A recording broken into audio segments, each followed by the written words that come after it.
ผูกพันมั่นคงด้วยความดี นั้นฟังเธอจากไปแล้ววันหนึ่งพึงประทับดวงใจอย่าได้ลืมเลือนสัญญากันไว้อย่างไรขอให้เรามันคงจิตใจก้าวไปถึงทางความดีเพลงนี้มันมีความหมายดีนะความหมายดี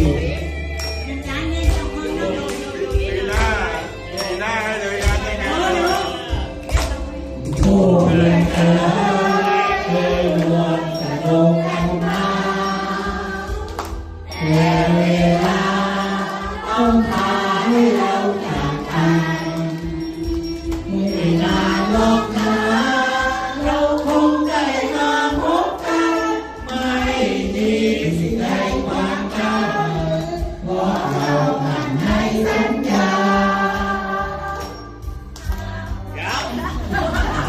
หากแผ่นดินไม่ฟังตาย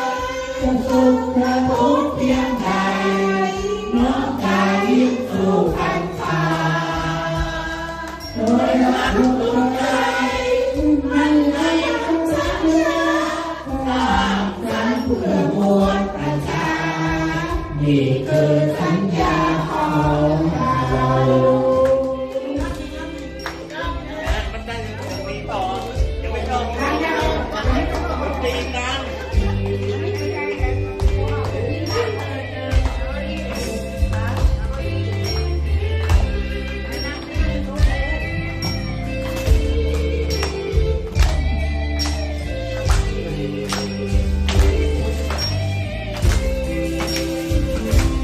โอ้เพื่อนเอ๋ยเคยรวมสนุกกันมา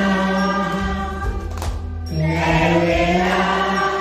ต้องพาให้เราจากกันไม่นานหรอกนะเราคงได้มาพบกันไม่มีสิ่งใดขวางกั้นเพราะเรามั่นในสัญญา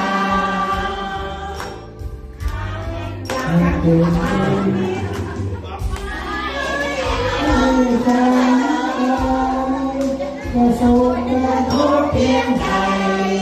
น้องกายให้สู้ฟันฝ่าโดยรักหัว